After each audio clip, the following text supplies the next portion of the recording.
had 3 daughters in a row. The doctor told her that her body couldn't handle another pregnancy. If she got pregnant again, it might be her last chance. To ensure a male child, Mom started frantically searching for folk remedies, old wives' tales, anything that promised a son. She disappeared for 3 days. When she came back, there was something strange flickering in her eyes, a gleam that made my skin crawl. That night, she did something she'd never done before. She gave me and Becky, my middle sister, each a piece of candy. "Girls," she said, her voice unusually soft, "you know how much I want a son. In this town, without a boy, we'll always be nothing. People will always look down on us." Becky blinked those big eyes of hers, too big for her thin, underfed face, and popped the candy straight into her mouth. She looked up at Mom with that eager-to-please expression. "Yes, Mom," she mumbled through the sweetness. "We want a little brother, too." The candy sat in my palm. Something told me not to eat it. I swallowed hard and nodded seriously. "Mom, I know you'll have a son." Mom looked at me with approval. I fell asleep in a haze. The next morning, I woke to the news that Becky had drowned in the creek while playing. I was devastated, but Mom was eerily calm. She brought home something fashionable for a small town like ours, a cremation urn, except the urn was empty. Then Mom handed me a canister labeled formula and told me to mix her a cup every day until my brother was born. Ever since Mom started drinking that formula,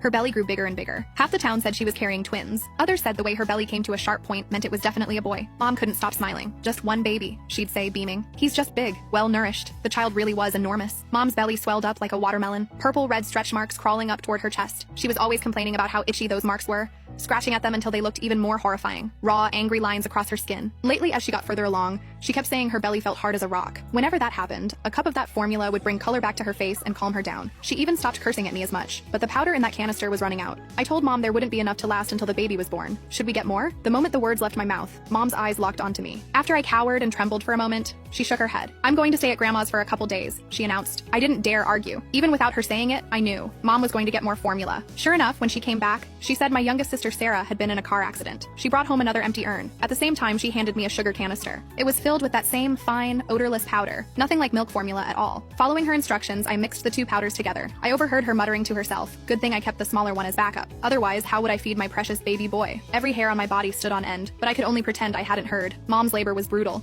The baby was too big, but she insisted on a natural birth. Better for the child, she said. They had to cut her to get him out. I watched the blood drip, drip, drip onto the floor. The baby was indeed a boy. He weighed 12 pounds, fat and plump, not like a newborn at all, more like he'd already been fattened up for months. The moment my brother was born, our old black dog outside started barking at the house like crazy. The midwife said it was the black dog announcing good fortune. She rattled off all kinds of auspicious sayings. Mom's grin stretched from ear to ear as she nursed the baby. That dog barked all night long. Nobody in the house could sleep. Late that night, I snuck over to the window to look. The dog was tied up far from the house, but it was facing Mom's room, whimpering every now and then like it was heartbroken. My brother didn't cry, didn't fuss. He'd eat and sleep, that's it. Dad and Mom kept saying he was their lucky star, their good boy. Not like us girls. We came into the world to collect debts, screaming our heads off from day one. Mom's belly deflated like a punctured balloon after my brother came out, but it looked wrong. Like there was still something in there. A smaller child, maybe. The next morning, the black dog finally stopped barking. Mom sent me to heat water